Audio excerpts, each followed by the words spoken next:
among us, Sir Bhukan Chandra Pathak has arrived, and I would like to thank Sir for coming here and showing his gracious presence.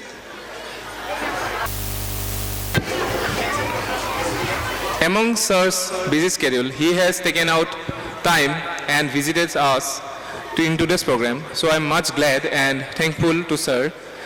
Now, I would like to call Sir upon the stage, accompanied by Vice Principal Sir.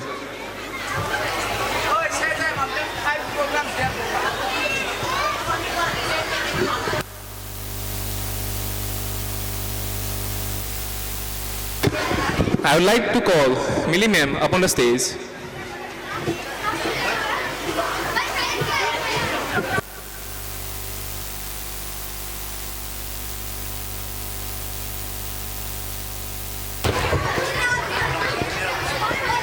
Bhukan sir will be felicitated by Millie Ma'am with a gamusa. Ekhoni fulam gamusare saro kombodhona jonwa hol. I request Vice Principal Sir Kaushik Boishya to present Sir the Horai as a gift of token.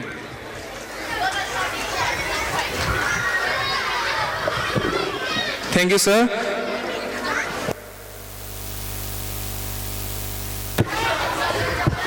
It would be much grateful for all of us if Sir will, he will just bless us with his words, and all the students will be motivated by his lovely motivational words.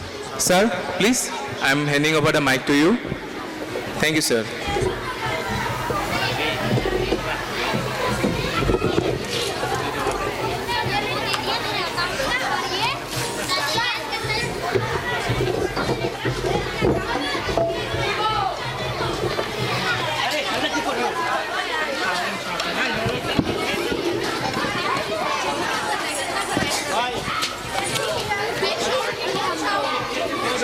Assam Brilliant Academy. Brilliant বুলি ক'লে তাত আহিবলৈ ভয় লাগে আৰু মই মোৰ কলেজত দেখা পাওঁ ইয়াৰ পৰা পাছ কৰি যোৱা সঁচাকৈ ষ্টুডেণ্টবোৰ বৰ ব্ৰিলিয়াণ্ট হয় principal sir madam vice principal sir এই অনুষ্ঠানটোৰ লগত জড়িত মোৰ শ্ৰদ্ধাৰ ব্যক্তিসকল অভিভাৱক অভিভাৱিকাসকল মৰমৰ ছাত্ৰ ছাত্ৰীসকল এই ছাত্ৰ ছাত্ৰীখিনি ইপিনে গুচি গ'লে ভাল হয় এই ছাত্ৰ ছাত্ৰীখিনি আৰু বৰ দৌৰাদৌৰিকৈ আহিছোঁ হালমাৰাৰ পিনে গৈছিলোঁ আৰু ইয়াৰ পৰা আকৌ কলগাছিয়াৰ ভিতৰত এটা ঠাইত যাব লাগিব বৰ দিগদাৰ মই মোৰ জীৱনটোত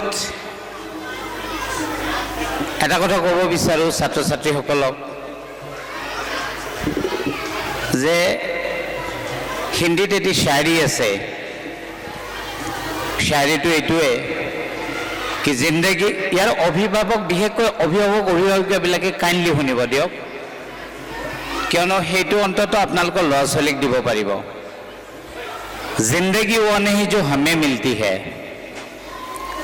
जिंदगी वो नहीं जो हमें मिलती है जिंदगी वो है जो हम बनाते हैं আপোনালোকে জানে ৰজনীকান্ত বুলি ক'লে বুলিবৰ একো নাই কিন্তু বেংগালুৰুত গাড়ীৰ টিকট বেচা ফুৰা মানুহ আছিল কিছুদিন আগতে মেসি ভাৰতলৈ আহিছিল মেসি বুলি ক'লে ভাবিব নোৱাৰে মানুহে 50,000 টকাৰ টিকট কাটে কিন্তু মেসিয়ে ফুটবলৰ প্ৰশিক্ষণ লবলৈ পইচা নাছিল কাৰণে এই লাইটটো বন্ধ কৰিবা ভাইটি এটো পইচা তেওঁ প্ৰশিক্ষণ লবলৈ পইচা নাছিল কাৰণে ৰাস্তাত ঝাড়ু দিয়া কাম কৰিছিল আৰু ঝাড়ু দি যি দুটা পইচা পাইছিল সেইখিনিৰে তেওঁ ট্ৰেনিং লৈছিল ফুটবলৰ আৰু গৈ মেসি হ'ব পাৰিছে সচিন তেণ্ডুলকাৰে মেট্ৰিকত 4 বাৰ ফেল কৰিছিল কিন্তু ক্ৰিকেটৰ ভগৱান হ'ব পাৰিছে মই ক্লাস 8 লৈকে 5 6 7 8 আৰু অকপতভাৱে কওঁ বোধহয় এই 4টা বছৰে বোধহয় মই হিন্দী অসমীয়া ছবি অঁকাত বাদে চবতে ফেইল কৰিছিলোঁ। মই গ্ৰেছ লৈয়ে পাছ কৰিছিলোঁ। ক্লাছ 9ত ক্লাছ 8ত আপোনালোকক দেখি ক'বৰ মন গৈছে কাৰণে কওঁ আৰু ক্লাছ 8ত এটি ডাঙৰ ঘটনা ঘটিছিল। মই সেইখন স্কুলত পঢ়িব গৈছিলোঁ যিখন স্কুলত মোৰ দেউতা শিক্ষক আছিল। তেওঁ হিন্দী পঢ়াইছিল। খুব খঙাল মানুহ, খুব পিটে। মোৰ ক্লাছ বহি দি আছে, ৰাতিপুৱাই মোক প্ৰথম বহীটো দিছে। মোৰ এগৰাকী ছাৰ আছিল হৰেকৃষ্ণ তালুকদাৰ। মই গণিতত 18 পাইছোঁ আৰু ইতিমধ্যে টিচাৰ্ছ কমন ৰুমত মোৰ দেউতাক দেখুৱাইছে বহীটো, আৰু দেউতাই কিমান মিটাৰত আছে ভাবিব নোৱাৰি। ছাৰে মোক কৈছে, তোৰ ছাৰক কৈছোঁ তই যে ধ্বংস হৈ যাবি, ঠিক এই বাক্যটো কৈছিল। 4ৰ্থ ক্লাছটো শেষ হ'ল। মই বি ছেকশ্যনৰ ছাত্ৰ আছিলোঁ, কিয়নো মই এডভান্স মেথছ মোৰ নাছিল।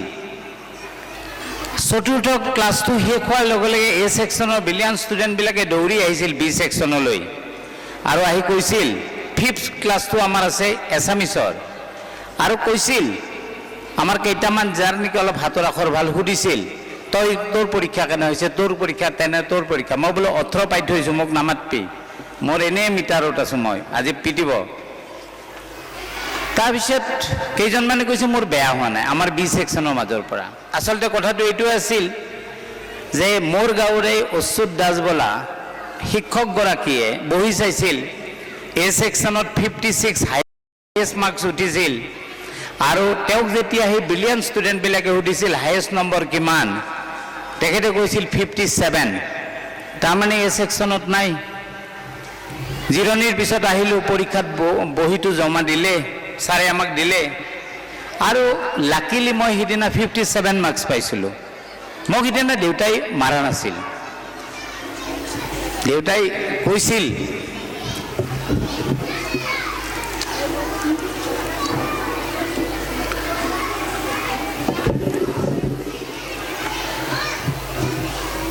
যে মানুহে জীৱনত যুঁজিব লাগে। আমি অলপ যুঁজিছিলোঁ আৰু সেইকাৰণে বোধহয় আজি ইয়াত থিয় দি আছোঁ। সেইকাৰণে ছাত্ৰ ছাত্ৰীসকলক কওঁ যে ইয়াত অভিভাৱকসকলক, অভিভাৱিকাসকলক কওঁ, আপোনাৰ ল'ৰাক কি চাকৰি লাগে কওক, মই এইমাত্ৰ দি দিম। আপোনাৰ ল'ৰাক কি চাকৰি লাগে বা আপোনাৰ ল'ৰা কেনে হ'ব, মই এইমাত্ৰ আপোনাক দি দিম। অলপতে গেলেকী বুলি এখন ঠাইত গৈছিলোঁ, নাজিৰাৰ পৰা আঁতৰত, নগা পাহাৰৰ কাষত। এখন স্কুলৰ চিলভাৰ জুবিলিত আমাক মাতিছিল। মই মিটিঙত যাম আবেলি দুপৰীয়া 12 বজাত, কিন্তু মোক য'ত থাকিব দিছে তাতে স্কুলৰ এটা পাৰ্ট হয়, ধুনীয়া এটা ঘৰ আছে। মৰ্ণিং ৰাতিপুৱাৰ শোভাযাত্ৰাৰ ল'ৰা ছোৱালীবিলাক তালৈ উঠি আহিছে ক্লাছৰুমলৈ। শকতাবত ল'ৰা এটা আহিছে, সি বোলে গাঁওবুঢ়াৰ ৰোল লৈছিল, তাৰ হাতত 2টা পেকেট আছিল। মই তাক আগছিলোঁ, মই মানে বাচ্চাৰ লগত খেলি বৰ ভাল পাওঁ। মই ল'ৰাটোক ল'লোঁ, বেটা ৰুকো। সি ৰৈ গ'ল, দৌ নায়ক মোক এটা পেকেট দি নাই, সি 2টা পেকেট আনিছে। সি কোনো কাৰণত নিদিলে, হা বুলি কৰি গ'ল। তাৰ একদম বেঞ্চকলি মই গ'লোঁ, সি নিদিলে কোনো কাৰণ 2টা পেকেট। মই গুচি আহিলোঁ। এজনী ৰূপা কুৰ্মী নামৰ ছোৱালী আহিছে, চাপৰ, ক্লাছ 8ত পঢ়া। তাই এটা পেকেট লৈ আহিছোঁ, বেটা মিলেগা? মই সুধিলোঁ, বেটা মিলেগা? তাই মোক একো নকৰি আগবাঢ়ি গুচি গ'ল। ৰুমত গৈ তাই বস্তুখিনি থ'লে, থৈ মোৰ ওচৰলৈ আকৌ আহিলে, আহি কৈছে, ছাৰ আহক। মই বোলো কিয়? ছাৰ আপোনাৰ মোৰ পেকেটটো আছে নহয়। তাই মোক পেকেটটো খুৱাব। মই গৈ দেখা পাইছোঁ ধুনীয়াকৈ টেবুলত থৈ তাই মোক মাতিব আহিছে। আৰু মই পাক্কা কনক্লুজনত আহিছিলোঁ যে সেই ল'ৰাটোৰ ঘৰখনত কেৱল নিজৰ কথা চিন্তা কৰাৰ বাদে পৰৰ কথা চিন্তা কৰাৰ পৰিৱেশে নাই। গতিকে ভৱিষ্যত জন্মত সি সমাজৰ বাবে কলংক হৈ থিয় দিব। আৰু লগে লগে সেই ছোৱালীজনীক চাইছিলোঁ, যে এই ছোৱালীজনীক মই আশীৰ্বাদো এটা দিছিলোঁ যে মাইনা, তোমাক যাই পাই সঁচাকৈ সেই ঘৰখন বৰ ভাল হ'ব, তুমি ভাল বোৱাৰী হ'ব পাৰিবা, আৰু তোমাৰ সতি সন্ততিও ভাল হ'ব। আমি ক'ৰবাত চাব লগা বস্তুবোৰ নোচোৱাকৈ পাৰ কৰোঁ কাৰণে আহি থকা দিনবিলাক আমাৰ বেয়া হয়। হাউলি পাব্লিক স্কুলৰ মিটিং এখনত এই বছৰে গৈছিলোঁ দুপৰীয়া। ঠিক আগত বহি আছোঁ এনেকৈ, এখন নাটক দেখুৱাব। মই বোলো দেখুৱাওক চাওঁ বাচ্চাৰ নাটক। ক্লাছ 9ৰ ষ্টুডেণ্টে কৰিছে। দুখন বেড আছে, বেড দুখনত এগৰাকী মহিলা সিপিনে আছে এনেকুৱা কৰি, তাৰমানে সেইটো বৃদ্ধাশ্ৰম। আন এগৰাকী এটা বেগ লৈ মহিলা এনেকৈ আহিছে, আহি বহিছে। সেইগৰাকীয়ে সুধিছে কি হ'ল? কৈছে উপায় নাই, মোৰ ল'ৰা বোৱাৰী বৰ ব্যস্ত, গতিকে মোক ইয়াত থৈছে। তাৰপিছত ফোন কৰিছে, বাবাও কেতিয়া আহিবা? সিপিনৰ পৰা মাতটো আহিছে, মই ব্যস্ত হৈ আছোঁ, তুমি এতিয়া মোক ফোন নকৰিবা। সন্ধিয়া ফোন কৰিলে, মা তুমি বৰ দিগদাৰ দিয়া দেই। দ্বিতীয় দিনা দেখুৱাইছে ফলক এখনত, দ্বিতীয় দিনা কৈছে মা তুমি ভাল ঠাইত আছা নহয়, তুমি ডিষ্টাৰ্ব দি নাথাকিবা। এনেকৈ কেইবাদিনৰ মাতটো, মোবাইলৰ ফোনৰ মাতটো আহিছে। তাৰপিছত দেখুৱাইছে কি যে সেই মহিলাগৰাকী বিছনাত মৰি আছে আৰু কাষত লিখা দিছে 40 দিন পিছত। আৰু গোটেই ৰাইজে সেই মহিলাগৰাকীৰ প্ৰতি সহানুভূতি দিছে আৰু ল'ৰাটোক অভিশাপ দিছে। সকলোৱে দিয়ে, সকলোৰে দুখ। ইছ মাকক এনে ব্যৱহাৰ কৰিছে আৰু পুতেকটোক আচলতে ইমান বদমাছ পুতেক এটা, তাতেইতো আমাৰ দুখটো থাকে। বদমাছ পুতেকটো নহয় নহয়, এই মাকগৰাকীয়ে বোধহয় শহুৰক কোনোদিনে চোৱা নাই, শাহুক কোনোদিনে চোৱা নাই, ননদক কোনোদিনে চোৱা নাই। সেই ল'ৰাটোক শিক্ষাই নিদিলে আৰু শিক্ষা নিদিয়াৰ ফলত সেই ল'ৰাটোৱে আজি সেই একেখিনি ব্যৱহাৰেই কৰিছে।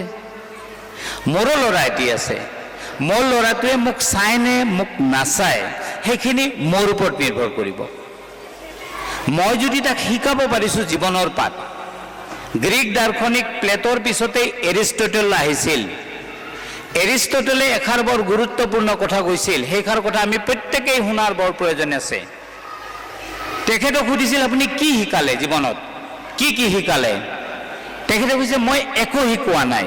এৰিষ্টটলে কৈছিল দেই, মই একো শিকোৱা নাই, মই মাত্ৰ দুটা কথা শিকাইছোঁ, মই দুটা ক্লাছে লৈছোঁ। বোলো কি দুটা ক্লাছ লৈছে?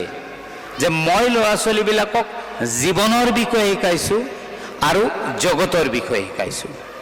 জীৱন আৰু জগত কি সেই বিষয়ে মই ল'ৰা ছোৱালীবিলাকক শিকাইছোঁ। পাৰিলে আপোনালোকেও জীৱন আৰু জগতৰ বিষয়ে শিকাব। ইয়াত কোনোবা ল'ৰাই যদি 95% নাপায় একো কথা নাই, যে কেৱল এইৰেই মানুহে জয় নহয় দেই। এই পৃথিৱীত মানুহ জয়ী হয় একমাত্ৰ এইটোৰে। যি ল'ৰাটোৱে ৰাতিপুৱা 5 বজাত জাপ মাৰি উঠি ঠাণ্ডা পানীৰে গা ধুবাৰ মন এটা ৰাখে, যি ল'ৰাটোৱে মাকে মাতাৰ লগে লগে গাটো বিষাই থাকিলেও জাপ মাৰি উঠি যাব পাৰে, সেই ল'ৰাটোৱে জীৱনত ডাঙৰ চাকৰি এটাও পাব পাৰে। যি ল'ৰাটোৱে ক্লাছৰুমৰ পৰা ওলাই যাওঁতে ফেন গোটেইকেইখন ঠিকে থাকে আছেনে সেই কথাষাৰ চাব পাৰে, সেই ল'ৰাটোৱে জীৱনত চব কথাই কৰিব পাৰে। গতিকে আমি প্ৰকৃত শিক্ষাৰ পিনে যোৱাটো অতীৱ প্ৰয়োজনীয় কথা। নহ'লে কেৱল কিতাপৰ কথাৰে একো নহয়। আমাক পৰহি মাতিছিল, IS-এ মাতিছিল, ইন্সপেক্টৰ অফ স্কুলছে। বৰপেটা জিলাত নতুনকৈ যিমানবিলাক শিক্ষক শিক্ষয়িত্ৰী নিযুক্তি পাইছে তেওঁলোকক এটা মটিভেশ্যনেল স্পীচ দিব লাগে। আমাক মাতিছিল, আমি গৈছিলোঁ আৰু আমি বক্তব্যটো ক'ৰ পৰা আৰম্ভ দিছিলোঁ? মই কৈছিলোঁ যে মই আহি থাকোঁতে মোৰ কলেজৰ কাষৰ পেট্ৰল পাম্পটোত মই তেল ভৰাবলৈ গ'লোঁ, তেল কম আছিল। যিগৰাকী মানুহে মোক সদায় তেল দিয়ে সেইগৰাকী মানুহক দেখা পালোঁ, বহুদিন দেখা নাছিলোঁ। মই সুধিলোঁ कहाँ गए थे, बहुत दिनों से मुलाकात नहीं हुई। तेखेते মোক ক'লে घर गए हुए थे, ঘৰলৈ গৈছিল। कहाँ, पूर्णिया? তেখেতৰ ঘৰ পূৰ্ণিয়া। মই লগে লগে সেই শিক্ষকখিনিক কৈছিলোঁ আপোনালোকে পূৰ্ণিয়াৰ কথা জানেনে? মই এবাৰ কথাটো কম, মই এবাৰ নেহৰু অডিটৰিয়াম নগাঁৱলৈ মোক পঠাইছিল, তেতিয়া আমি কটন কলেজত কাম কৰিছিলোঁ। অসম চৰকাৰে এটা লেকচাৰ দিবলৈ 3 ঘণ্টাৰ লেকচাৰ, পঠন পাঠন মে হিন্দী, পঠন পাঠন মে হিন্দী। বহুত টিচাৰ আছিল, কিমান 60 মান টিচাৰ আছিল। মই তেখেতসকলক কৈছিলোঁ মই ইয়াত এটা মেচিন লগাই লৈছোঁ, আপোনালোকক মই প্ৰশ্ন সুধিম, মাত্ৰ উত্তৰ নিদিব।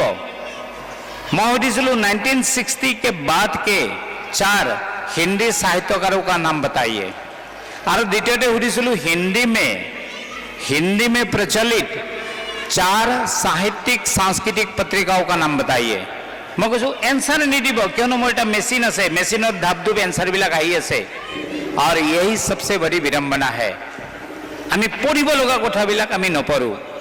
মই তেতিয়া আমাৰ শিক্ষকবিলাক কৈছিলোঁ যে আপোনালোকে যদি পূৰ্ণিয়াৰ বিষয়ে নাজানে বিহাৰৰ পূৰ্ণিয়াৰ বিষয়ে ৰাজ কাপুৰৰ তিছৰী কসম যদি ফিল্মখন চোৱা নাই ফণীশ্বৰনাথ ৰেণুৱে লিখা সেই তিছৰী কসম গল্পটোৰ বিষয়ে নাজানে পূৰ্ণিয়া জিলাই কিমান কিমান কি কথা দিব পাৰিছে নাজানে তেনেহ'লে কৰবাত আমি বোধহয় শিক্ষক হ'ব নোৱাৰিম। मैं तार पिछत कैसिलू हे मानुगराके तेतिया कैसिल बोलो 2 महीने बिता के आए हैं आप। बोलो हाँ 2 महीने मैं वहाँ रहा। तो आते वक्त तो आपको बहुत खराब लगा। तेखेते कैसे हाँ अपना घर छोड़ के कौन आना चाहता है। मैं तेतिया तेखेतक एटा प्रश्न करिसिलू मैं परहि आमार गोटेई स्कुल बिलाकर शिक्षक शिक्षयित्री बिलाকক जे आपनालोके एटा कथा शुनिसेने आजिर পৰা কেইদিনমান ধৰি দক্ষিণ আমেৰিকাৰ দেশ এখনত ভয়ংকৰ ঘটনা ঘটি আছে। সেই দক্ষিণ আফ্ৰিকাৰ দেশখনক ট্ৰাম্পে আমেৰিকাৰ ৰাষ্ট্ৰপতি আৰু সৈন্যক দুয়োকে উঠাই লৈ গৈছে ভেনিজুৱেলা। এই কথাবিলাক যদি আপুনি নাজানে তেনেহ'লে আপুনি ক্লাছত নাযাব 9-10 ক্লাছত। তাৰপিছত মই সুধিছিলোঁ যে ভেনিজুৱেলাৰ একদম কাষত লাগি থকা দেশখনৰ নাম কি জানেনে? मैं আগতে কৈছোঁ আপোনালোকে মোক এনসাৰ নিদিব আপোনালোকক কোৱা নাই দিয়ক মই সিদিনা কৈছোঁ এই এনসাৰ নিদিব। ভেনিজুৱেলাৰ একদম গাতে লাগি থকা দেশখনৰ নাম কি জানেনে? যিখন দক্ষিণ আমেৰিকাৰ দেশ যিখন দেশত 56% মানুহে হিন্দী কথা কয়। যদি নাজানে তেনেহ'লে আপুনি 9-10 ষ্টুডেণ্ট এজনক আপুনি কথা কেনেকৈ পাতিব? আপোনাক সেই তেল ডিপুৰ সেই ল'ৰা সেই মানুহজনৰ সেই কথাৰ পৰা যদি আপুনি 10টা কাহিনী লগে লগে আপোনাৰ মনলৈ নাহে তেনেহ'লে আপুনি শিক্ষক কেনেকৈ হ'ব? মই তেতিয়া কৈছিল যে ফিজি মৰিচাছ চুৰিনাম এই গোটেই দেশবিলাকত 50%তকৈ কৰি বেছি ভাৰতৰ মানুহ আছে। মই তেতিয়া পৰহি এটা গান গাই শুনাইছিলোঁ আজি আপোনালোকক গাই নুশুনাওঁ মই মাত্ৰ কৈ শুনাওঁ। মৰিচাছৰ মানুহে কিমান দুখ কৰি থাকে। মৰিচাছ আমাৰ পৰা কিমান দূৰ ব্ৰাজিলৰ কাষৰ দেশ। धोखवा मा पड़ी के तजी देल देसवा सुनवा खातिर आइल रे ही मिरिज देश गली गेल सुनवा शरीर माँ छूटल बाप छूटल और छूटल मेहतारी रे अस्करिया खूब भरम बलिस कहे पैसे कमाबू थाली बढ़ाई बढ़ाई के। आमी যদি বিদেশত থকা মানুহে কান্দি কান্দি ভাৰতৰ কাৰণে এই গীতবিলাক গাই আছে সেই গীতবিলাকৰ অলপ যদি গোন্ধ শব্দ নহয় গোন্ধ আমি যদি নাপাওঁ তেনেহ'লে আমি জীৱনত কেনেকৈ আগবাঢ়িব পাৰিম? কথাটো নহ'বই।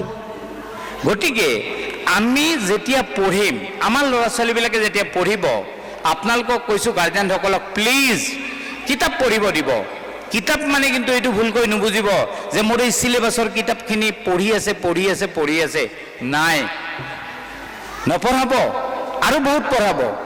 আহিয়ে দেখা পাইছোঁ জুবিন গাৰ্গ এতিয়া এনেকুৱা হৈছে যিকোনো এখন মিটিঙত জুবিন গাৰ্গক যদি আমি নাৰাখোঁ কিবা খালীপন হৈ থাকে। সিদিনা মই সুধিছিলোঁ সেই কথাটো তাত যে আপোনালোকে জুবিন গাৰ্গক ভাল পায়নে? ইয়াত মই ভালকৈ জানো ইয়াত জুবিন গাৰ্গক বেয়া পায় এগৰাকীও ব্যক্তি নাই। জুবিন গাৰ্গ বুলি ক'লে জীৱনটো দিব পৰা ব্যক্তি আছে। মই মোৰ কলেজৰো ছাত্ৰ ছাত্ৰী ডিগ্ৰী পঢ়া ছাত্ৰ ছাত্ৰীক সুধিছিলোঁ যে জুবিন গাৰ্গক ভাল পোৱা নে? বোলো পাওঁ। জোৰকৈ কোৱা পাওঁ। তেনেহ'লে মই এটা প্ৰশ্ন কৰিছোঁ উত্তৰটো দিবা। জুবিন গাৰ্গে পৃথিৱীত দুগৰাকী ব্যক্তিক সাংঘাতিক ৰূপত ভাল পাইছিল সেই ব্যক্তি দুগৰাকী কোন? জুবিন গাৰ্গক এনেই ভাল পাম বুলি কৈ থৈ দিলে হ'বনে? জুবিন গাৰ্গে পৃথিৱীৰ দুগৰাকী ব্যক্তিক সাংঘাতিক ৰূপত ভাল পাইছিল। এগৰাকী আছিল চাৰ্লছ স্পেন্সাৰ চেপলিন যাক চাৰ্লি চেপলিন বোলে আৰু আনগৰাকী আছিল বিষ্ণুপ্ৰসাদ ৰাভা। কিছুদিন আগতে আমাৰ কলেজৰে মেথছ ডিপাৰ্টমেণ্টে এটা প্ৰগ্ৰেম কৰিছিল ফ্ৰেছাৰ্ছৰ। এজনী ছোৱালীয়ে গান গাই আছে। গান গাই থাকোঁতে হঠাৎ ছোৱালীজনীৰ মাইক্ৰফোনটো বন্ধ হৈ গ'ল। ছোৱালীজনী ৰঙা চিঙা পৰি গৈ বহিল। মই লগে লগে মই তেতিয়া কথা নক'ম বুলি ভাবিছিলোঁ। মই লগে লগে ক'লোঁ প্লিজ মোক মাইক্ৰফোনটো দিয়ক মই কথা ক'ম এতিয়া। মই মাইনা হৈ পিনে আহা মই মাতি আনিলোঁ ছোৱালীজনীক। তুমি নাৰ্ভাছ কিয় হৈছা এইটো গুচি যোৱাৰ ফলত? এনেকুৱাকৈ মাইকত পৃথিৱীত এদিনাখন এটা ঘটনা ঘটিছিল। মাইকটোত কিবা এটা ঘটনা ঘটিছিল। তাৰপিছত তাই কৈছে মই নাজানো। মই ষ্টুডেণ্টখিনিক কৈছিলোঁ যে এদিনাখন লণ্ডনত ইমানমান সৰু ল'ৰা এটা স্ক্ৰীণৰ পাছভাগে সদায় থিয় দি থাকে, কাৰণ মাকে গান গাব আহে আৰু দেউতাক মদাহী আছিল, ডাঙৰ আৰ্টিষ্ট আছিল, কিন্তু মদ খাই খাই ডাইভৰ্চ দিছে ঘৈণীয়েক আৰু সন্তানটোক, আৰু মানুহজনো ঢুকাই থাকিল। মাকে এনেকৈ গান গাই যি পইচা পায় সেই পইচাৰে চলি আছে। এদিনাখন গান গাই থাকোঁতে মানুহগৰাকীৰ কাহ উঠিল, ভিতৰলৈ দৌৰি গ'ল, তেজ বমি কৰিলে, তেজ একদম, মানুহগৰাকীৰ অৱস্থা নোহোৱা হ'ল। মানুহবিলাকৰ খং উঠি চেণ্ডেল জোতা দলিয়ালে, খং উঠিছে, আয়োজকসকলক গালি দিবলৈ ধৰিছে।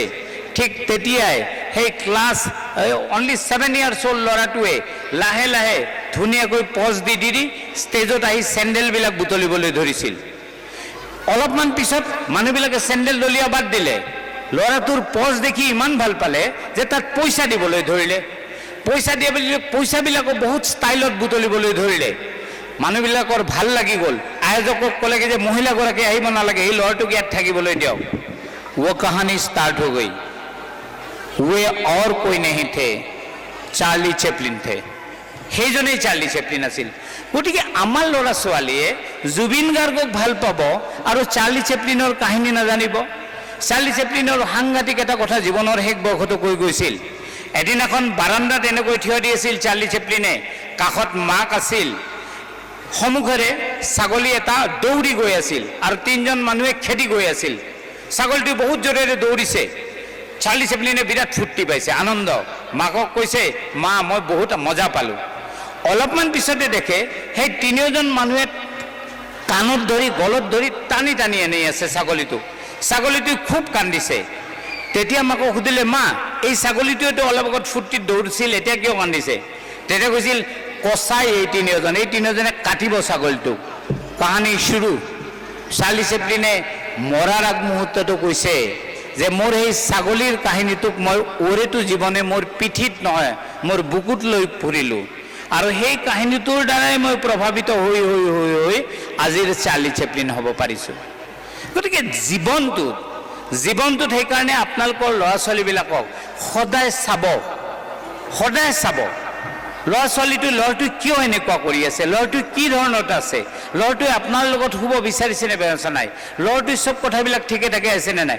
আপুনি যদি ভালকৈ নিৰীক্ষণ কৰিব পাৰে তেনেহ'লে আপোনাৰ ল'ৰা বা ছোৱালী গৈ অসমৰ CMO হ'ব পাৰিব, ভাৰতৰ PMO হ'ব পাৰিব, চব হ'ব পাৰিব। নহ'লে কিন্তু একো হ'ব নোৱাৰে। এই কথাবিলাক অত্যন্ত গুৰুত্বপূৰ্ণ। গতিকে আপোনালোকক মোৰ কেইটামান আৰু অলপ কথা ক'ব পাৰোঁনে নে এৰিম? ৰাইজৰ পিনৰ পৰা কৈ থাকোঁনে? অলপ কৈ থাকোঁ।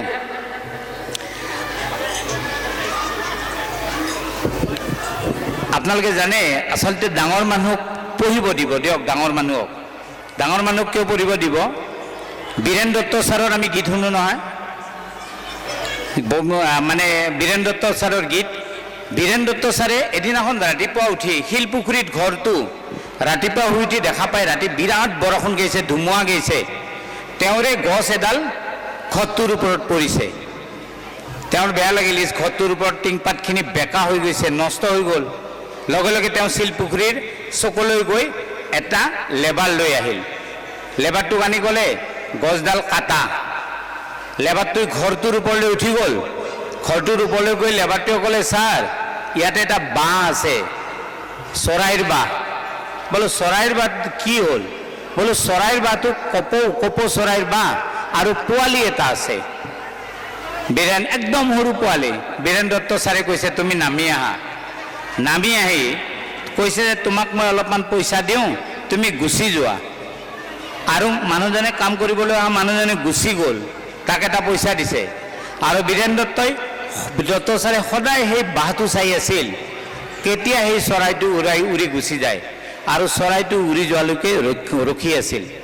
জুবিন গাৰ্গৰ মাটিডোখৰ বিক্ৰী হোৱাৰ পিছত মালিকক এটা কথা কৈ আহিছিল যোৰহাটত, যে আপোনাক মাটিখিনি বিক্ৰী কৰিছোঁ, মাই ৰোৱা গছডাল কিন্তু বিক্ৰী কৰা নাই। এই গছডাল কিন্তু মই মাজে মাজে সাৱটি ধৰিবলৈ আহি থাকিম। এই বীৰেন দত্তৰে বিয়া খাবলৈ আহিছিল নৱকান্ত বৰুৱা ছাৰ। বিয়া খালে, হাত মুখ ধুলে, ক'লে বীৰেন ভাল লাগিল তোমাৰ বিয়া খালোঁ, তোমালৈনো কি দিম, এই বুলি পকেটৰ পৰা ধুনীয়া খাম এটা ওলাই আছে, বগা খাম এটা, এইটো তুমি ৰাখা। বীৰেন দত্ত ছাৰে ল'লে, লওঁতে কৈছে বীৰেন এই খামটো অলপ ভালকৈ ৰাখিবা হা। বীৰেন দত্ত ছাৰে বুজি পালে আৰু খামটো ভালকৈয়ে ৰাখিলে। যিটো নেকি জুবিন গাৰ্গৰ ক্ষেত্ৰত হৈছিল, জুবিন গাৰ্গে ল'ৰা এটাক যেতিয়া গানটো লিখিলে মায়াবিনী, আৰু মায়াবিনী লিখি উঠি গানটো শুনালে ল'ৰা এটাক, ল'ৰাটোৱে ক'লে এই গানটো মোক দি দিয়কচোন, মই চাই লওঁ এবাৰ, ময়ো গৈ ঘৰত চাম, বৰ ভাল লাগিছে, লৈ গ'ল। দ্বিতীয় দিনাখন ৰাতি যেতিয়া সেই ল'ৰাটো আহিল, জুবিন গাৰ্গে সুধিলে তুমি মায়াবিনী গানটো দিয়া, সি কৈছে মই পাহৰি গ'লোঁ নহয়, জিন্সৰ পকেটত আছিল, মাইতো জিন্সটো ধুই দিলে, গতিকে মায়াবিনী খতম, প্ৰথম মায়াবিনী। সিদিনা আকৌ জুবিন গাৰ্গে মায়াবিনী গীতটো লিখিছিল। গতিকে এই পকেটৰ বীৰেন দত্ত ছাৰে যেতিয়া খামটো উলিয়াই চাই, তাত একো নাছিল পইচা, আমি দিওঁ 500 টকীয়া 100 টকীয়া, তাত আমাৰ নৱকান্ত বৰুৱা ছাৰে গীত এটি দিছিল, আৰু সেই গীতটো তলত লিখি দিছিল বীৰেন গীতটো ভালকৈ ৰাখিবা। আৰু বীৰেন্দ্ৰনাথ দত্ত ছাৰে সেই গীতটোকে পিছত অনাতাঁৰ যোগে গাইছিল, বগলী বগা ফুট দি যা। আমি বগলীৰ বগা ফুট দি যোৱাৰ কাহিনীৰ জন্ম কাহিনী যদি ল'ৰা ছোৱালীক নজনাওঁ, এখন বিকৃত সমাজত নিৰ্মাণ কৰিব, যিখন সমাজত মানুহ নাথাকিব। আজিকালি ল'ৰা ছোৱালীয়ে ভাবে যে মই মোবাইলটো লৈ থাকিম, চলি থাকিম, নহ'ব। কেইবছৰমান আগতেতো ফ্ৰী এডমিশ্যন ল'লে গছ এডাল ৰুব লাগে নহয়, গছ এডালৰ ফটো দিব লাগে, গভৰ্ণমেণ্টৰ সেইটো আছিল। আমি BH কলেজৰ প্ৰিন্সিপালৰ কোৱাৰ্টাৰৰ সন্মুখত এডাল সোণাৰুৰ গাছ ৰুইছিলোঁ। সোণাৰুৰ গাছডাল ইমানমান হৈছে। এদিনাখন 2টামান বজাত মই এডমিশ্যন চলি আছে, ভাত খাবলৈ আহিছোঁ, মই দেখা পাইছোঁ সেই সোণাৰুডালৰ গুৰিডালত কোনোবা এজনী ছোৱালীয়ে ধৰি আছে, আৰু কাষত এজনী ছোৱালীয়ে ফটো লৈ আছে। মই দুয়োটাকে মই গম নাপালে, মই সুধিলোঁ কি কৰি আছা, দুয়োজনে থতমত খাই থিয় দিছে। এইজনীয়ে ক'বছে নহয় ছাৰ এটা ফটো লাগে নহয় গছ ৰোৱাৰ, বোলো এইডাল, তাই গছডালৰ গুৰিত ধৰি আছে, গতিকে সেইডাল ৰুলে, আৰু ইপিনৰ পৰা ফটোটো মাৰি আছে। অ' মাইনা তুমি বেলেগ এডাল ৰোৱা না, এইডাল মই ৰুইছোঁ তো। তাৰমানে আমি ইমান বিকৃত মানসিকতা হৈছোঁ। এজনী ছোৱালীক তাই হেৰি কৰিলে, তাইক এডমিশ্যন হয়, মই বোলো তুমি গছডাল দিয়া, গছডাল লাগিব নহয়, ছাৰ আছে ৰ'ব, এই বুলি কম্পিউটাৰ আমি লেপটপ যে আনো, লেপটপত তাই চেইন খুলিব ধৰিলে। মোৰ ভালেই লাগিল, অন্ততঃ লেপটপটোত ইমানমান গাছ এডালটো আনিছে, সৰু হ'লেও ইমানমান। তাই মাজৰ চেইনডাল খোলা নাই, তাই ছাইডৰডাল খুলিছে এগ্ৰিমেণ্ট বেগখনত। মই বোলো ঠিক আছে, তাই কি আনিছে চাওঁ, নেমু টেঙাৰ পলি এটা আনিছে, কিন্তু তাই ইমান ভাল ছোৱালীজনী, সঁচাই আপোনালোকে পৰিষ্কাৰ, কিমান পৰিষ্কাৰ চাব দিয়ক। বেগখন নষ্ট হ'বৰ কাৰণে তাই গোটেই পানীত ভালকৈ ধুই মেলি শিপাকেইডাল বগা কৰি লৈ আহিছে। ৱাহ, গতিকে কিতনে মহান হে हमारे बच्चे, कितने महान हैं, क्या बोलूं, बोल नहीं पाता हूं। এই গোটেই কথাবিলাক কিন্তু আমি আমাৰ নতুন প্ৰজন্মই যদি উপলব্ধি নকৰোঁ তেনেহ'লে কিন্তু নহ'ব। মই কলেজত ক্লাছৰুমত গ'লোঁ, ক্লাছৰুমত ক'লোঁ ল'ৰা ছোৱালীক ক্লাছ এটা কৰিব লাগে, তেওঁলোকৰ লগত মোৰ অলপমান দোস্তি বেছিকৈ চলি থাকে ল'ৰা ছোৱালীৰ লগত, আৰু নগ'লেও দিগদাৰ। এই যে কলেজ কৰিব 19 তাৰিখে, হেঁচা মাৰি আহি ধৰিব যে কি খবৰ, কি কথা, মুঠৰ ওপৰত ল'বই লাগিব। সিহঁতক গৈ বোলো কি ক্লাছ আছে, সিহঁতে কৈছে আপুনি যি পঢ়ায়। মই বোলো কি ক্লাছটো কি আছে, ক'লে অসমীয়া। মই বোলো অসমীয়া পঢ়ুৱাও, বোলো পঢ়ুৱাও। সিহঁতেও ভাল পালে। মই বাওঁ হাতেৰে লিখোঁ, মই এনেকৈ VILLAG ভিলেজ বুলি লিখিলোঁ, ইজ ইকুৱেল এই বুলি লিখিলোঁ, গত আকাৰ, আকাৰৰ ওপৰত চন্দ্ৰবিন্দু আৰু অ'। দ্বিতীয়বাৰ লিখিলোঁ গৰ ওপৰত চন্দ্ৰবিন্দু, আকাৰ আৰু অ'। তৃতীয়বাৰ লিখিলোঁ আকাৰ আৰু অ'ৰ ওপৰত চন্দ্ৰবিন্দু দিলোঁ। মই ক'লোঁ এই তিনিটাৰ কোনটো গাঁও হয়নো? কেইটামানে ক'ব আছিল ছাৰ গড় ওপৰতটো, কেইটামানে আকাৰৰ ওপৰতটো, কেইটামানে অ'ৰ ওপৰতটো। মই বোলো এই তিনিখন ভিলেজ নাই দেই, এখনে ভিলেজ, এখন ভিলেজ বানো। তেতিয়া কিছু সময় পিছত তেওঁলোকে ক'লে ছাৰ নাই নাই নাই, কোনটো নাজানো ছাৰ। মোৰ দুখো লাগিছিল, সেইটো 11ৰ ষ্টুডেণ্ট আছিল, একাদশ শ্ৰেণীত। সিহঁতক মই ক'লোঁ আকাৰৰ ওপৰত কোনো কালে ক'তো চন্দ্ৰবিন্দু নালাগে, অ'ৰ ওপৰত যদি চন্দ্ৰবিন্দু দিয়া মই অলপ আগতে চাইছোঁ বঙাইগাঁৱত ওৰ ওপৰত চন্দ্ৰবিন্দু একদম নেশ্যনেল হাইৱেত, তেতিয়া হয় মই এটি গীত গাওঁ, আৰু যদি গড় ওপৰত চন্দ্ৰবিন্দু দিয়া তেনেহ'লে হ'ব যে শুৱনি আমাৰ গাঁওখন অতি শুৱনি গছেৰে ভৰা। গতিকে এই গোটেই কথাবিলাক আমি উপলব্ধি কৰিব পাৰিব লাগিব। মোৰ এগৰাকী ব্যক্তিৰ লগত অসুবিধাটো হোৱা নাই, আপোনালোকৰ কাৰ্যসূচীটো নষ্ট নহয়। মই পাৰোঁনে অলপ সময়? মাত নাই যে, অলপ গাম, অলপ পাছত গানহে গাই যাম। গান গাব দিয়ে নে নিদিয়ে ইয়াত? ছাৰ দিয়া হয়নে নহয়? আপোনালোকে চাব, মানে মানুহৰ, মই কিয় কৈছোঁ জানেনে, এই গোটেই ল'ৰা ছোৱালীবিলাকক ক'ব, মই এটা কাম কৰিছিলোঁ, আজিও কৰোঁ। ইয়াত কোনোবাই চিঠি লিখে নেকি? আমি চিঠি বুলি ক'লে প্ৰেমৰ চিঠিয়ে বুজে, এনেই চিঠি লিখে না নিলিখে? মই কিন্তু লিখোঁ, আৰু মই বৰ ভাল পাওঁ। মোৰ জীৱনত কিছুমান ডাঙৰ ডাঙৰ মানুহৰ চিঠি আছে। এইখন ইনষ্টিটিউটৰ কোনোবা ছাত্ৰই যদি চাব বিচাৰে যে গুলজাৰে লিখা চিঠিখন আপুনি দেখুৱাব নেকি, মই দেখুৱাই দিম। মই ডাঙৰ ডাঙৰ মানুহলৈ চিঠি লিখোঁ, আৰু মানুহবিলাক ইমানেই ভাল, তেখেতসকলেও চিঠি লিখে। এগৰাকী ব্যক্তি আছিল, তেওঁ আছিল ধৰ্মবীৰ ভাৰতী। ধৰ্মবীৰ ভাৰতী আছিল অটল বিহাৰী বাজপেয়ী ডাঙৰীয়াৰ সাহিত্যিক গুৰু। অটল বিহাৰী বাজপেয়ীয়ে যিকোনো কবিতা লিখিলে সেই মানুহগৰাকীক দেখুৱাইছিল। মই কটনত থাকোঁতে তেখেতলৈ মই এখন চিঠি লিখিছিলোঁ, ছাৰ আপ পৰ মই কাম কৰনা চাহতা হুঁ, অনুমতি প্ৰদান কৰেংগে, এই বুলি। মই ধুনীয়াকৈ ওপৰত 45 ৰুপিজৰ টিকট দিলোঁ, আৰু স্পীড পোষ্টত মই চিঠিখনো লিখিলোঁ, মোৰ চিঠিখন, আৰু ভিতৰত এটা খাম দিলোঁ। খামটোত 45 টকাৰ মই হেৰি দিলোঁ, মানে টিকট লগাই দিলোঁ। ভিতৰত এখন হোৱাইট পেপাৰ দি দিলোঁ, টু BC পাঠক, কটন কলেজ বুলিও লিখি দিলোঁ। তেওঁ মাত্ৰ ফ্ৰম অমুক বুলি আঠাটো মাৰি দিলেই হ'ল। মই মানে মানুহগৰাকী বয়সস্থ মানুহ, মই কিয় দিগদাৰ দিম? আৰু তেখেতৰ ঘৰলৈ মই গৈছিলোঁ, য'ত শচীন তেণ্ডুলকাৰে তেতিয়া ক্লাছ 8ত পঢ়ি আছিল। সাহিত্য চেহবাজ, ৰমেশ তেণ্ডুলকাৰ, শচীনৰ দেউতাকক মহাৰাষ্ট্ৰ গভৰ্ণমেণ্টে ডাঙৰ কমপ্লেক্স বনাই দিছিল থাকিবলৈ। যিয়েই নহওক বাৰু, মই চিঠিখন ৰখি থাকিলোঁ, কটনৰ মোৰ সেই য'ত চিঠি আহে। নাই নাই নাই, বহুদিন পিছত চিঠিখন আহিছিল, আৰু চিঠিখন ফালি যেতিয়া চাইছিলোঁ, তাত আচৰিত পাব, দুটা বস্তু পাইছিলোঁ। এখন চিঠি, মোক লগি লিখা চিঠি, আৰু এটা পাইছিলোঁ 45 টকাৰ মই দিয়া টিকটটো কাটি দি পঠাইছিল, আৰু এখনে সাধাৰণ খামত দিছিল, আৰু প্ৰথম বাক্যটোৱে লিখিছিল, মেৰা ইয়ে পত্ৰ সাধাৰণ সা পত্ৰ হে। সেইকাৰণে মই স্পীড পোষ্টত নিদিলোঁ, টিকটকেইটা ঘূৰাই দিছোঁ, পাৰিলে ভৱিষ্যতে তুমি ক'ৰবাত ইউজ কৰি ল'বা। মই টিকটকেইটা ইউজ নকৰিলোঁ, মোৰ দামী প্ৰপাৰ্টি বুলি মই টিকটকেইটা জীৱনটোত ৰাখি থৈ দিলোঁ। গতিকে আমি আমাৰ প্ৰজন্মই ল'ৰা ছোৱালী কিছু কথা শিকাব লাগে, কিছু কথা শিকাব লাগে। কথাৰে নেকি ল'ৰা ছোৱালী গৈ কালিৰ দিনত মানে ভাল মানুহ হ'ব পাৰে। ভাল মানুহ হোৱাটো কিন্তু অত্যন্ত প্ৰয়োজনীয় কথা। আপোনালোকে জানে যে মহাৰাষ্ট্ৰত এখন টেকনিকেল ইনষ্টিটিউট আছে। টেকনিকেল ইনষ্টিটিউটৰ নাম হৈছে বীৰ মাতা জিজাবাই টেকনিকেল ইনষ্টিটিউট। তাৰে ল'ৰা ছোৱালীবিলাকে আম্বেদকাৰৰ জন্মদিনটো বিশেষভাৱে পালন কৰে। আম্বেদকাৰৰ জন্মদিনটো কেনেকৈ পালন কৰে জানেনে?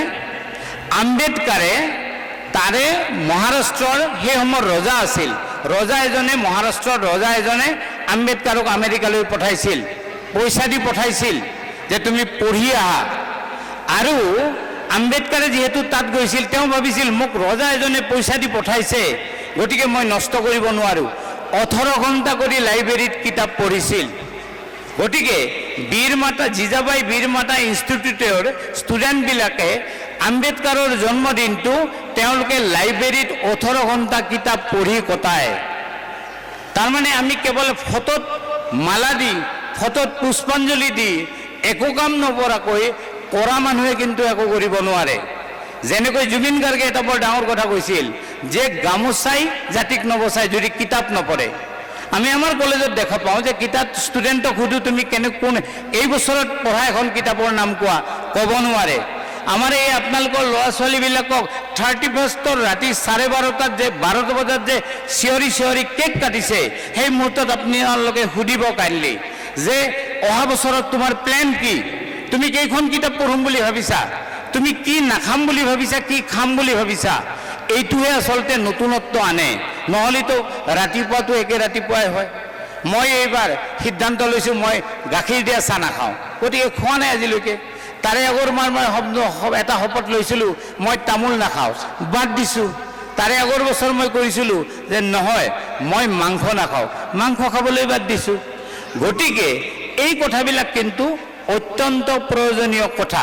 যদি এই কথাবিলাকক আমি নাভাবোঁ তেনেহ'লে কিন্তু আমাৰ ল'ৰা ছোৱালীবিলাকক আমি মানুহ হিচাপে গঢ় দিব নোৱাৰোঁ। গতিকে ল'ৰা ছোৱালীবিলাকক অলপ বেলেগ ধৰণে আগবাঢ়িবলৈ দিব, আৰু তেতিয়া দেখিব আপোনালোকে ল'ৰা ছোৱালীবিলাকে ভাল ভাল কাম কৰিব পাৰিব। আমাৰ কলেজত এবাৰ এজন কনজাৰভেটৰ আহিল, কনজাৰভেটৰ মানে ডাঙৰ অফিচাৰ। তেওঁ আহি প্ৰিন্সিপালৰ ৰুমত বহিলে, বহি মই তেখেতক গামোচা দিলোঁ। তেখেত ওলাই গৈ গোটেই কামটো চালে, চাই উঠি আকৌ মোৰ ৰুমত আহিল, ক'লে আপোনাৰ কলেজখন চালোঁ, ভাল লাগিল। মই ক'লোঁ যে আপুনি দেৱতাক লগ ধৰিব বিচাৰে নেকি? তেখেতে সুধিলে দেৱতা মানে? মই বোলো দেৱতাক লগ পাব বিচাৰে যদি তেতিয়া 4:30 হৈছে, দেৱতাক যদি লগ পাব বিচাৰে তেনেহ'লে বোলক। তেখেতে কৈছে মই অকলে যাম। মই বোলো যাওক তেনেহ'লে বৰপেটা ৰোডৰ ফালৰ যিখন গেট আছে তালৈকে যাওক। তাতে নেচেৰ ব্ৰহ্ম নামৰ আমাৰ 4th গ্ৰেডৰ আমাৰ গেটমেনজন থাকে। তেওঁ গৈ সেই মানুহজনে গৈ গামোচাখন নেচেৰ ব্ৰহ্মক দিছে, এটা হেণ্ডশ্বেক কৰিছে আৰু ফটো উঠিছে। ঘূৰি আহিছে, মোক সুধিছে দ্বিতীয় দেৱতা কোন? মই কৈছোঁ ৰ'ব মোৰ চুইপাৰজনক মাতোঁ। মই বছিৰুদ্দিনক মাতিলোঁ। বছিৰুদ্দিন আহি এনেকৈ ঠিয়া দিলে, ক'লা মলা ল'ৰাটো। মই ক'লোঁ এইজন।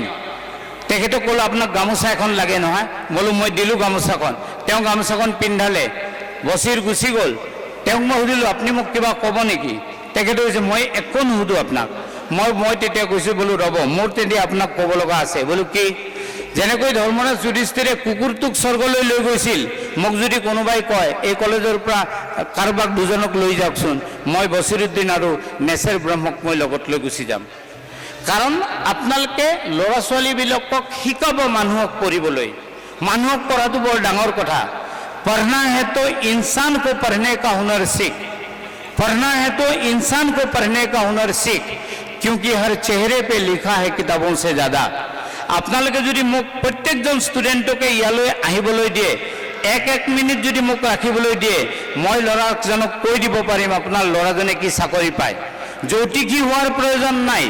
মানুহক পঢ়াটো অত্যন্ত প্ৰয়োজনীয় কথা, আৰু মানুহক পঢ়িব পাৰিলে সঁচাকৈয়ে এখন ভাল সমাজ আমি নিৰ্মাণ কৰিব পাৰোঁ। বেছি কথা নকওঁ, এৰো। মাত্ৰ এটা কথা কওঁ, কিতাপ পঢ়িব ক'ব দেই। কিতাপ পঢ়িলে বহুত লাভ। মই এটা লাভৰ কথা কৈ যাওঁ। মই এটা ইণ্টাৰভিউ দিবলৈ গৈছিলোঁ, এটা ডাঙৰ ইণ্টাৰভিউ। জীৱনত কেইটামান ইণ্টাৰভিউ দিব লগাত পৰিছে। এবাৰ এটা ইণ্টাৰভিউ দিবলৈ গৈছিলোঁ ডুমডুমা কলেজত। মাতি লৈ গ'ল প্ৰথমতে মোক।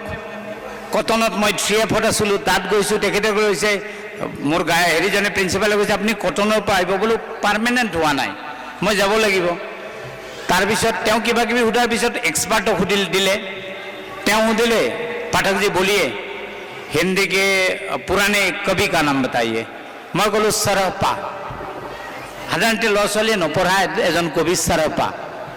তেওঁৰ বা কি গাত উঠিল, তেওঁ এটা কবিতা গাব ধৰিলে सरहपार। जहाँ मन पवन चंस रसी रवि शशि नाहि पवेश, এই কবিতাটো। কিন্তু তেওঁতো ভুলকৈ গালে। ভুলকৈ গাওঁতে তেওঁ ডাঙৰকৈ গাই দিলে, ভুলকৈ গালে। মই এতিয়া ক'লো স্যার बुरा मत मानिए, आपने गलती की है सर। मैं बोलूँ क्यों, कहाँ? मैं बोलूँ सर जहाँ मन पवन न चंस रसी रवि शशि नाहि पवेश, नहीं चरि चित्त विषम करू सर हे कही अवेश। তেওঁৰ ভুলটো মই ধৰি দিলোঁ। ধৰাৰ লগে লগে তেখেতে কয় ओके आप पास हो गए और इंटरव्यू नहीं होगा, मैं सवाल नहीं करूँगा आपको। চাকৰিটো পাই গ'লোঁ। গতিকে প্লিজ মোৰ ল'ৰা ছোৱালীক কওঁ, য'ত কোবাব লাগে কোবাবলৈ শিকিবা, চাকৰি পাই যাবা, এটা পইণ্টত পাই যাবা। তেজপুৰ ইউনিভাৰ্চিটিৰ এটা ইণ্টাৰভিউ দিবলৈ গ'লোঁ, ৰেকৰ্ডিং নকৰিব দিয়ক। মই ইমান ডাঙৰ কথা মোৰ ব্যক্তিগত কথা কৈ আছোঁ, প্ৰচাৰ হ'লে বেয়া লাগিব। তাৰপিছত কি হ'ল, তেজপুৰ ইউনিভাৰ্চিটি ইণ্টাৰভিউ দিবলৈ গৈছোঁ, এনেকৈ ঘূৰণীয়া টেবুল এখনত মাজলৈ সোমাই দিছে, টাই আৰু কোট পিন্ধি একদম এডল মানুহ, প্ৰায় কিমান 12-14জনমান মান বহি আছে। মোৰ দিল ধপ ধপ লাগিছে। প্ৰথমজনে কুৱেশ্যন এটা সুধিলে মোৰ বিষয়ক, মানে চিম্বলিজিমৰ ওপৰত কুৱেশ্যন সুধিলে, মই এনচাৰটো ধুনীয়াকৈ দিলোঁ। দিওঁতে মোৰ ভাল লাগিল, বোলো নাই প্ৰথম দুৱাৰখন মই জঁপিয়ালোঁ। দ্বিতীয়জন মানে মোক প্ৰশ্ন কৰিলে, চাবচোন কিমান ইণ্টাৰেষ্টিং। তেওঁ মোক কি সুধিলে জানেনে, আপনি হাল হি মে কौन सी কিতাপ পঢ়ি হে, মানে অলপতে আপুনি কোনখন কিতাপ পঢ়িছে। মই ফটাকছে কৈ দিলোঁ, সাথ হোতে তো আচ্ছা থা, বৰ ধুনীয়া নাম, লগত থাকিলে ভাল আছিল আপুনি। তাৰপিছত হেৰি কৰিলে, राइटर कौन है? मैं कहूँ असगर वजाहत। कौन है वो? बोलो Jamia Millia university K head of the department है। कथाबिलक चलि থাকিল। তাৰপিছত तेखते मुझे सुधिले, आप जानते हैं उनको? बोलो हाँ, मैंने उन पर काम किया है, उनकी लेखनियों का मैंने एसएमएस में अनुवाद किया है। बोलो एटा लेखनीर नाम क्या? मैं बोलो मुश्किल काम बोली एटा गल्प आसिल, मैं तो मुश्किल काम बोली अनुवाद करिছোঁ। এই গোটে কৰি উঠি মই নামি আহিলোঁ। তলত মোক কোনোবাই ক'লে যে ইণ্টাৰভিউ বৰ্ডত আসগৰ বজাহতো আছে। আল্টিমেটলি মই যাৰ বিষয়ে কৈছিলোঁ তেওঁ আছে। আৰু পিছত মই ভালকৈ গম পালোঁ, যিজন মানুহে সুধি আছিল সেইজন মানুহে আসগৰ বজাহত আছিল। তো ইছলিয়ে সেইকাৰণে কিতাপ পঢ়িব লাগে, কিতাপ পঢ়িলে ভাল। যাওঁ, আজি আৰু নকওঁ একো, এটা শায়ৰী কৈ যাওঁ। কম নে? কম। ল'ৰা ছোৱালী আছে নহয়, শায়ৰীবিলাক আকৌ বেলেগ বেলেগ ধৰণৰ হয়, বেয়াটো নহয়। शादी करनी थी लड़की मिलती नहीं, शादी करनी थी लड़की मिलती नहीं, ताजमहल बनाना था मुमताज मिलती नहीं। शादी करनी थी लड़की मिलती नहीं, ताजमहल बनाना था मुमताज मिलती नहीं। शादी हो गई है, ताजमहल बनाना है। शादी हो गई है, ताजमहल बनाना है, मुमताज मरती नहीं। धूप में निकल कर देखो, रोडो तलबारी से सर, रोडो तलबो। धूप में निकल कर देखो, घटाव में नहा कर देखो, माने मेघर लगत मेघत गা ধুব গৈছে দে। धूप में निकल कर देखो, घटाव में नहा कर देखो, ये दुनिया कितनी हसीन है, दिल लगा कर देखो।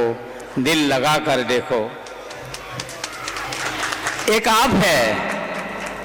आप है जिनको हमारे बारे में कुछ याद नहीं। एक आप है जिनको हमारे बारे में कुछ याद नहीं। एक हम है जिनको आपके सिवाय कुछ याद नहीं। हबो नेकी? Parents as well as the students and our teachers too. Now, with such presence, I would like to felicitate with the Best Student of the Year award for the session 24-25, as well as the Best Sportsman and the sportsman in both boys and girls category. So I am going to announce the name of the student who is going to be the Best Student of the Year. From class 8, Garima Sarkar, I would like to have you on the stage for the Best Student of the Year award. Garima Sarkar, class 8. Can I get a big round of applause for Garima Sarkar?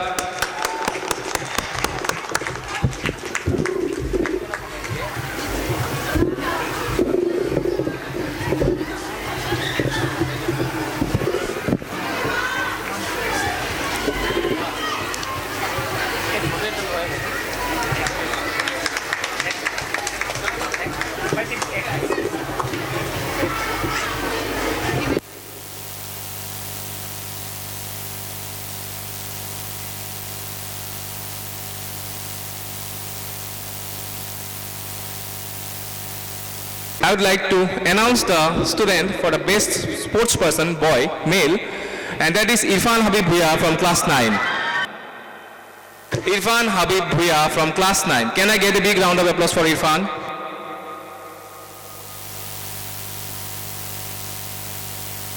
Irfan Habib Bhuya from class 9. We have Irfan Habib Bhuya on the stage. I would like to congratulate him. And sir will be presenting the gift for the best sports person in male category.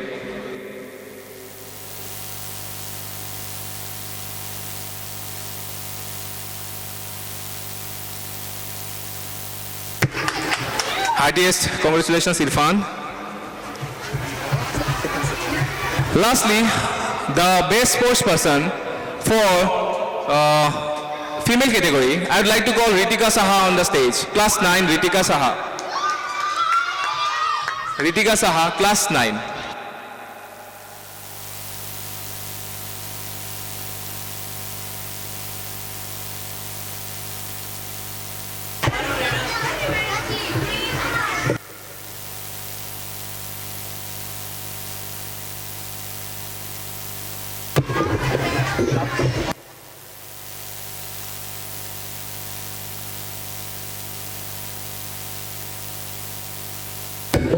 Also, for the annual sports, I would like to call the captain of Red House to take the trophy from sir for the best team with 1,135 points, and that is the Red House among all the 4 houses. I congratulate Captain Santanu Bosak, and he's also the anchor for today's program.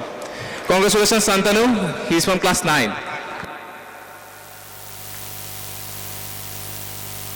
I would also like to ask the in charges of Red House to come upon the stage. Santanu, please. Red House in charges, please come upon the stage. Dibjoti Das sir and Joystree Sahamis. I congratulate Dibjoti Das sir and Joystree Sahamis for bringing the house this much forward, and also we have in charge Preeti Singh Miss. I congratulate all of them and also thank all of them for bringing all the students forward and the team spirit in this annual sports. Thank you all my dear teachers, and thank you very much Pukon sir for your glorious presence. I hope you will be taking your seat, sir. Thank you, sir.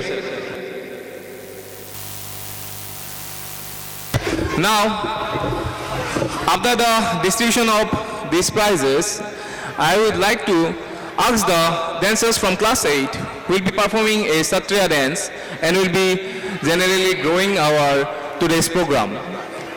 The dancers of Satriya will be up on the stage in a few minutes. Can I have a big round of applause for all the dancers?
লোকানন্দে Vande Vande আজি হব ভকত বৃন্দে বন্দে তব চরণ কমল বন্দে ঈশ্বরে সন্দে সন্দে মহানন্দে আনন্দে নাসা নাসা তম ভর দেউ নাসা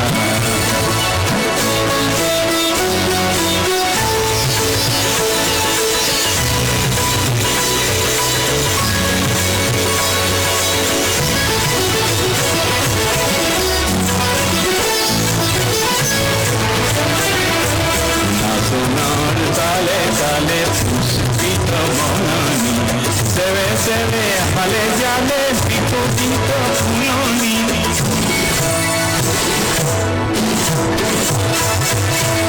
সোনার তালে তালে পুষ্পিত বনানি সেবে সেবে হালে জালে বিকশিত ফুলনি আমূল মূলে করে ধুমনি ধরণী পুষ্পিত সুবাসিত গন্ধে বন্দে বন্দে আজি হব ভগত বৃন্দে বন্দে তব চরণ কমল বন্দে ঈশ্বরে সন্দে সন্দে মহানন্দে আনন্দে নাসা নাসা তম হর দেউ নাসা ঈশ্বরে সন্দে সন্দে মহানন্দে আনন্দে নাসা নাসা তম হর দেউ নাসা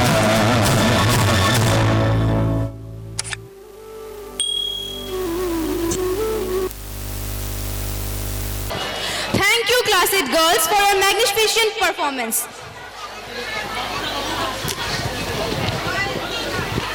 Zubin Garg, a celebrated singer, composer, and cultural icon of Assam. Known for his soulful voice, he has enriched Assamese music while also making a mark in Hindi cinema too. Beyond music, he remained as an actor in many Assamese films. But unfortunately, he is not with us. To commemorate his contributions in the field of music, Mahfuza Yasmin is going to exhibit a singing performance. Thank you.